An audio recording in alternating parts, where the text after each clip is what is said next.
बेइज्जत करने के लिए, और उसको बेइज्जत करके खुशी नहीं मिलेगी, इसलिए मैं बेइज्जत करना उचित नहीं समझता। इंडस्ट्री में आप किन्हें आइडियल मानते हैं जिनसे आप सीखते होंगे गायकी के माध्यम से?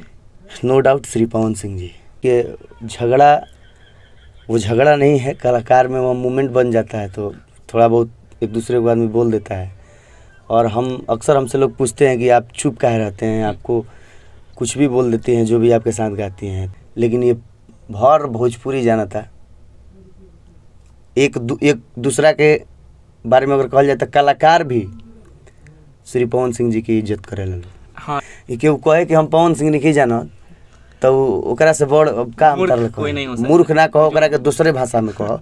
हे कान हे बन दुखिया हरवा छेला जवान रे, बलमा सिपहिया मोरा देवरा किसान रे। जो गा रहे हैं, कहाँ आप देख रहे हैं कि जो जातिवाद गीत गाते हैं उनको मंच पे बुलाया जाता है, सम्मान दिया जाता है। और अगर गायक नहीं होता तो मैं national institute of fashion technology में होता, अभी तक लिफ्ट का स्टूडेंट होता।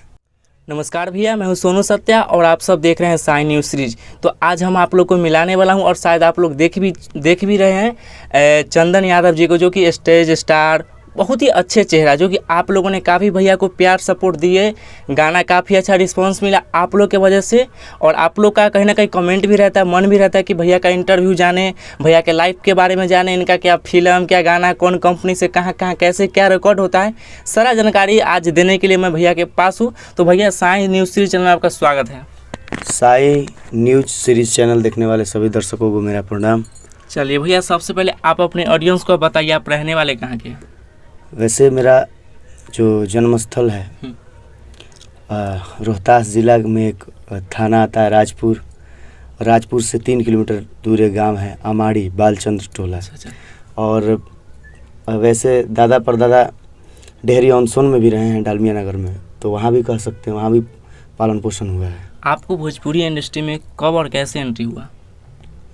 भोजपुरी इंडस्ट्री में बचपन के दौर से ही, स्कूल में जब रहनी हम, तभी एगो नाटक भई रहे, और नाटक में हम अपन हिस्सा लेनी में एगो गाना रहे, करेलू जियान काहे निंदिया हमार, ए नंदो सुनो ना बतता हमरो कपार। ओमें हमार एगो लड़की के रोल रहे, उहमें से हमके फर्स्ट प्राइज मिलल, तो लागल कि हम भी गा सकेला वहीं से। अच्छा, चलिए, अभी जो आपका स्टेज पे आता है, सबसे पहले हमारे ऑडियंस को आप एक सैड सॉन्ग हो जाए जो आप स्टेज पे हर समय गाते हैं, और अनुपमा जी और जिनके भी साथ आप गाते हैं अच्छा जोड़ी लगता है, और बहुत ही प्यारा सा सॉन्ग गाते हैं। और कहीं ना कहीं हमें आपसे मिलकर सबसे अच्छा ये लगा कि कहीं ना कहीं आप अश्लीलों से दूर रहते हैं। बहुत होता है तो स्टेज पर आप ही के साथ झगड़ा उगड़ा कर लेते हैं, गाली गलौज, बट आप नहीं कर पाते। ये हमें पर्सनली आपको कह रहे हैं, ऐसा नहीं कि आपके साथ है तो आपका पढ़ाई कर रहे हैं, पर्सनली गर्व होता है जब लाइव वीडियो आपका देखा जाता है तो। और बहुत सारा गांव घर में कहते हैं जो देखिए दो लड़ाई कर रहे हैं, बट एक ऐसा इंसान है कि वह ना आज तक जातिवाद में रहे और ना आज तक इधर उधर में रहे। तो इस पे आप अपने ऑडियंस को क्या कहना चाहेंगे, और अपने क्या माइंड में सोचते हैं कि आप सबसे हट के चलते हैं? देखिए, वो झगड़ा नहीं है, कलाकार में वो मूवमेंट बन जाता है, तो थोड़ा बहुत एक दूसरे को आदमी बोल देता है। और हमसे लोग पूछते हैं कि आप चुप काहे रहते हैं, आपको कुछ भी बोल देती हैं जो भी आपके साथ गाती हैं, तो आप चुप रहते हैं। क्या आपके पास गाना नहीं है या शब्द नहीं है? तो मेरे पास शब्द भी है और गाना भी है, लेकिन हम वैसे परिवार से नहीं हैं। कभी कभी उत्तेजना में आकर हम भी बोल चुके होते, उसके लिए मैं सॉरी बोलूँगा। लेकिन अगर मैं किसी लड़की को बेइज्जत करना हो तो बस उसके शरीर का एक व्यंग काफ़ी है उसको बेइज्जत करने के लिए, और उसको बेइज्जत करके खुशी नहीं मिलेगी, इसलिए मैं बेइज्जत करना उचित नहीं समझता। नहीं तो लड़का लड़की के दुगोला कोनो मुकाबले नहीं है, कैसे कि दुगोला होके के चाहिए लड़का में, लेकिन लड़का लड़की के दुगोला में आदमी एक या तो बेइज्जत हो सकेला या तो कर सकेला। बात सही। अच्छा भैया, आप एक सैड सॉन्ग सुनाएं जो कि आपका गाया हुआ पर्सनली हो। एक सैड सॉन्ग अभी हम मंच पे गावत नहीं। हरे हम बेवफा ना तू बेवफा हो, हमनी के कैलस ना लोगवो जुदा हो, त झूठो के कागे तो के हर कोसी जान, हर एह में से नूरावे बा दोस्ती ये जान, हर एह में से नूरावे बा दोस्ती ये जान। ये हमारा फेवरेट अभी। अच्छा भैया, ये आप क्लासिकल सिंगर है या बस ऐसे ही गाते चले गए? क्लासिकल, देखिए क्लासिकल बहुत, शास्त्रीय संगीत बहुत बड़ी चीज़ है और संगीत तनी को में नहीं खे, संगीत के बहुत बड़ा भंवर बा। एकरा के पावल पूर्णतः पावल के बस के बात आज तक ना भइल। शास्त्रीय संगीत बहुत उगदा चीज़ है, ओकरा के सीखे खातिर टाइम देवे के पड़ी। हमरा उम्मीद के अनुसार अगर मेहनत कल जाए सफलता बाल झड़ला के बाद ही मिलेला। इतना ज़्यादा हमें मतलब कि समझे सोचे के पड़ला। ये चलते शास्त्रीय संगीत के माने परछाई तक आदमी छू लेता है, चाहे तनी मनी कोशिश करला आदमी उतने भर। हम जेन्युइन साधारण गीत गा सकेला, शास्त्रीय संगीत के गायक तो हमने के ना ही जा, लेकिन कोशिश ज़रूर कर सकेला। चलिए, अच्छा अभी जो आपका गाना आ रहा है कौन कौन कंपनी से आ रहा है वो हमारे दर्शक को आप बता दीजिए थोड़ा सा। देखिए, मैं एक कंपनी है जो शुरू से हमारे साथ है और हमें यहाँ तक पहुँचाई है, तो उनका श्रेय है तरंग म्यूज़िक। और अभी हमारे एक भैया का चैनल है एस म्यूजिक, सतीश भैया का, वहाँ से। बाकी वो कहाँ से आई तो भविष्य का बात बा। और फिलहाल हमने के बच्चू भैया के स्टूडियो में, बच्चू भाई के स्टूडियो में बैठल बन जाए हमारा दुलारा प्यारा भाई बच्चू बिहारी। जितना अच्छा नॉलेज उतना ही अच्छा इंसान। तो एस म्यूजिक की रिकॉर्डिंग के तहत यहाँ बैठल BNB रिकॉर्ड्स। हाँ। अच्छा भैया, जैसे कि आप यादव समाज से आते हैं, ठीक है, और भी जो यादव समाज के लोग हैं यानी सिंगर हैं, वो यादव पे जातिवाद गा गा के आज कहीं ना कहीं देखा जाए तो अच्छा खासा मुकाम पे हैं, गाली गलौज सुन के चाहे जैसे भी हो। लेकिन आप भी यादव समाज के होते हुए भी आप यादव कास्ट पे आज तक गाना क्यों नहीं गाए? हमने गाना गाया है। अच्छा। लेकिन हमने उस गाने में ये नहीं कहा है कि मैं श्रेष्ठ और दूसरा तुच्छ। हमें सुनने वाले ब्राह्मण भी हैं, बिल्कुल, राजपूत समाज से भी लोग हैं, पासवान जी लोग भी बड़े, रविदास लोग जी भी बड़े। तो हमारे लिए सभी देवतापूर्ण और पूजनीय हुए, कैसे कि वो हमें सुनते हैं तभी एक को व्यूज़ मिला के 1 मिलियन तो 4 मिलियन आदमी जुड़ेला। अकेले एक बिरादरी से कोई भी ना आज तक खड़ा हुआ है ना होगा, या राजनीति हो या गीत संगीत हो, प्यार सबका चाहिए। और दूसरी बात कि हम उनको गलत नहीं कर रहे हैं, हम ये कहना चाहेंगे कि आप अपने जाति की तारीफ़ कीजिए, प्रमोट कीजिए उसको, लेकिन किसी की बुराई करके नहीं। ये हमारी सोच है। गाया जाए अपने बिरादरी का, आप ये कीजिए, बखान कीजिए, लेकिन ये नहीं कि हम उसको कुचल देंगे, उसको मार देंगे, हम ही सबसे ज़्यादा हैं। अच्छा, यहाँ पे तो भी हो सकता है, मान कर चलिए कोई भी जाति को पर्सनली हम गाना गा रहे हैं, लेकिन वो भीतर से दुश्मनी कर लिया और हम उसी के गाँव में कहीं स्टेज शो करने गए, तो यहीं पे तो होता है कहीं पता चलता है कि गोली चल गया या उनके मार दिया, तो आदमी वो सिंगर ये चीज़ नहीं समझ पाते। लेकिन कहीं ना कहीं मेरा जो सोचने का माध्यम ये भी तो हो सकता है। देखिए, पब्लिक जो दर्शक बंधु हैं ये भगवान रूपी होते हैं। जो आप अच्छा चीज़ गाएंगे तो आप किस बिरादरी से हैं लोग नहीं देखते हैं, हाँ, उसको सुनते अच्छा हैं। वो कर्ण प्रिय हो भाई साहब, उसको लोग सुनेंगे। और हमारे कहने का मतलब ये है कि जो गा रहे हैं, कहाँ आप देख रहे हैं कि जो जातिवाद गीत गाते हैं उनको मंच पे बुलाया जाता है, सम्मान दिया जाता है। Chinese mobile. तो जातिवाद गीत गाने वाले लोग मंच, अच्छे मंचों पे, जो महोत्सव का मंच है, वहाँ नहीं पहुँच पाते हैं। जो मिट्टी का चीज़ गाता है, जो सबके लिए गाता है, वो सर्वत्र पूछा जाता है, सब जगह पूछा जाता है।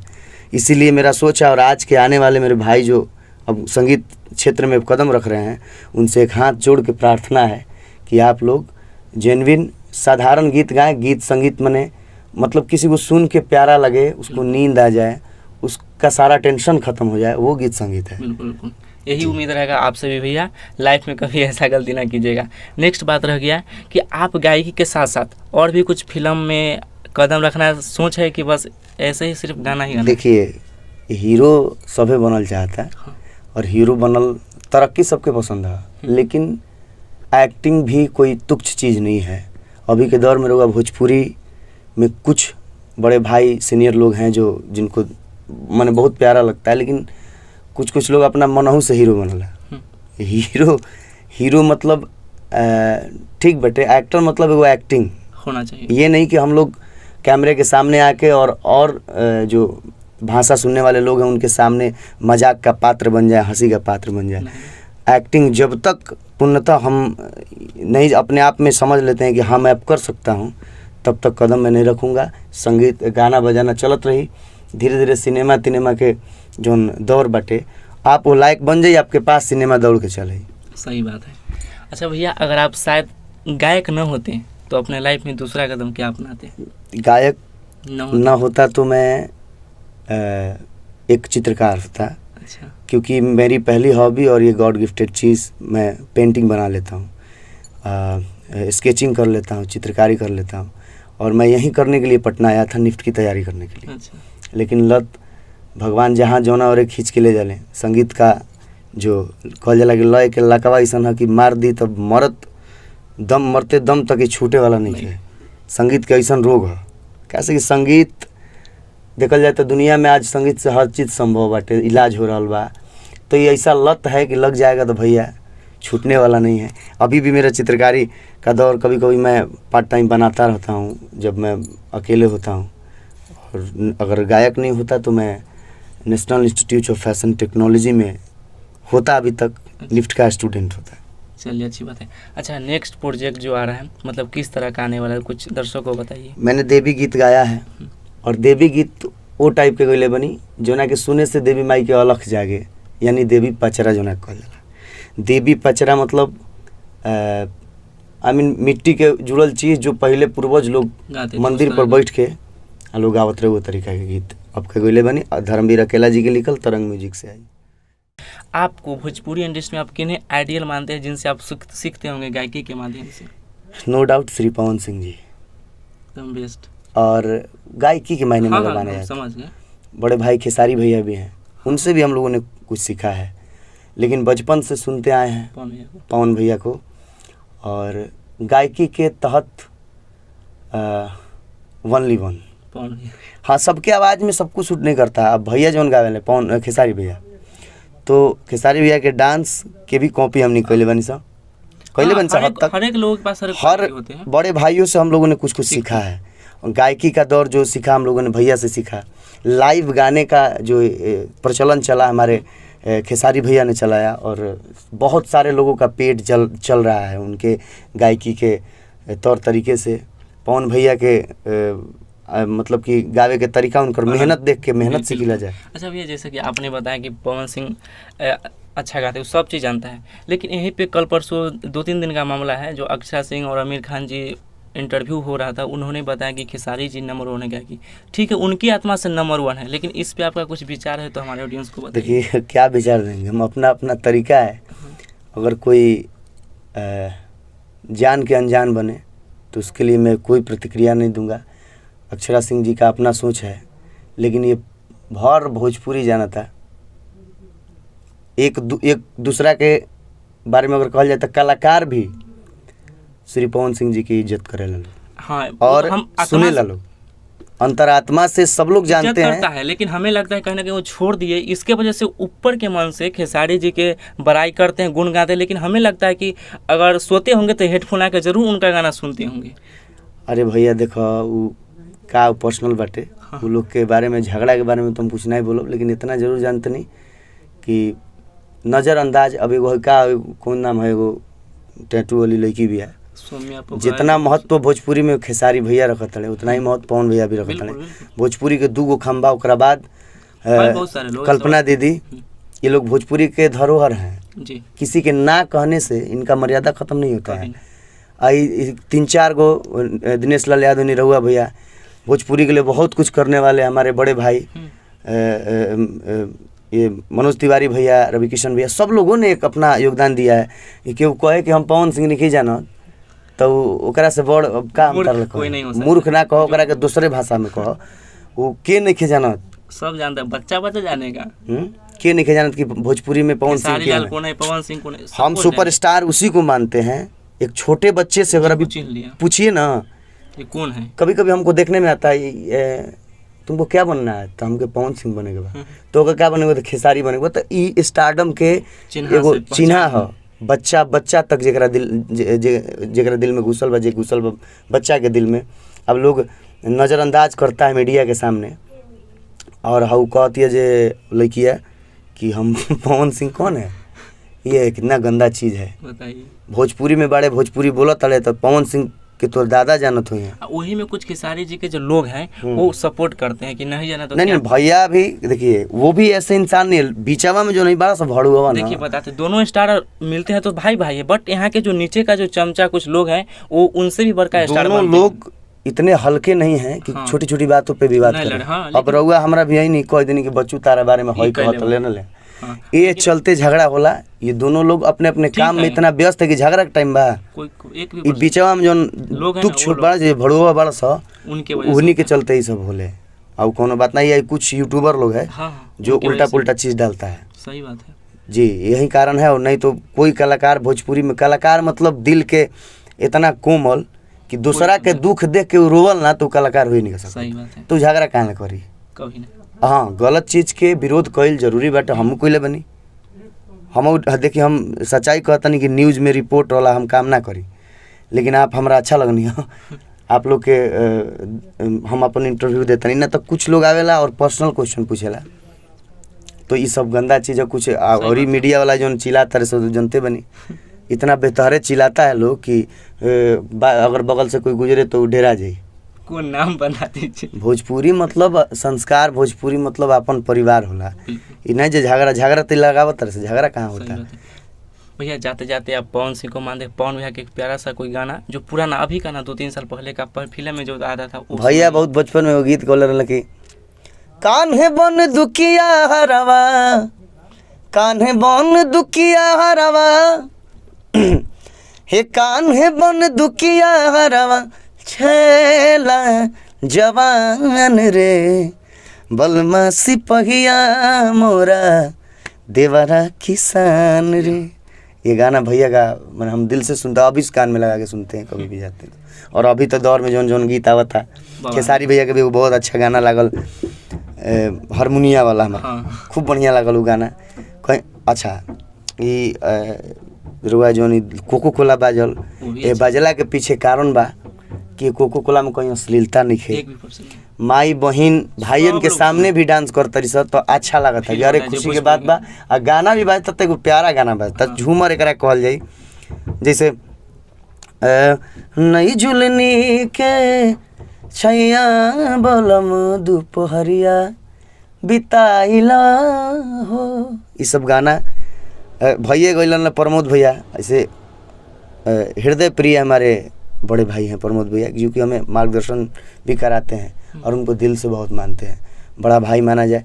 अभी हम ही फिर में ना रही कि हिंका से भेंट हो जाए तो हुनका ले फोटो खिंचवा ली, लेकिन भैया से भेंट करे के ललक एक शख्स बने जेकर नाम प्रमोद प्रेमी यादव हो, जरा से मिले खाती हम हमेशा जाइला। और भैया निमने से निमन बात सिखावले, मार्गदर्शन दिखावले कि हई करबा ऐसे करे के बा। तो भैया भी गाना गोलल कि साइकिल के टूटल बा, चैनवा त गिरल बा, सजनवा ए सखी। एकर मतलब ही माई बहन गावली से जब बर परिच के काली माई भिले आ जब बारात निकल जाला और उन्हें से लौटली से घरे, तो यह गीत गावत लुगावेला। तो ये सब गीत बाई सन जौन भोजपुरी में राज करता, जौन भी गीत अभी सलील गीत राज करता भोजपुरी में, अश्लील ना हई। केहू के गीत के नाम तना हो छिले फिले वाला जौन बा उ सब हम विरोधी हई, क्लियर बात बा जी। तो और भी कुछ कहना चाहेगा भैया अपने ऑडियंस को? ऑडियंस के कब गिरवा सब निमन निमन गीत के प्यार दुलार दी ही, रसिक गीत होके के चाहिए, अश्लील ना होके के चाहिए। बिल्कुल मंच के माध्यम से भी अब ऐसा लागेला कि अश्लील के जोन डायरी बाटे उ दिमाग में साफा खातिर बंद हो गइल बा। गीत संगीत प्यारा होके के चाहिए, अश्लील ना कटु ना होके के चाहिए। सही बात है। तो आप लोगों ने देखे जो कि चंदन यादव जी भैया थे, काफ़ी अच्छा सिंगर है और हमें लगता है कि कुछ दिनों भैया एक्टर का पद ले लेंगे तो काफ़ी अच्छा होगा भोजपुरी इंडस्ट्री के लिए, इनके लाइफ के लिए और आप लोग के इंटरटेनमेंट के लिए भी। तो आप लोग को ये प्यारा सा इंटरव्यू कैसा लगा कमेंट के माध्यम से कमेंट करके बताइए। चैनल पे नए आए होंगे चैनल को सब्सक्राइब भी कर दीजिएगा और वीडियो को शेयर भी कीजिए। फिर से मिलते कुछ अच्छे वीडियो के साथ, तब तक के लिए जय हिंद जय भारत।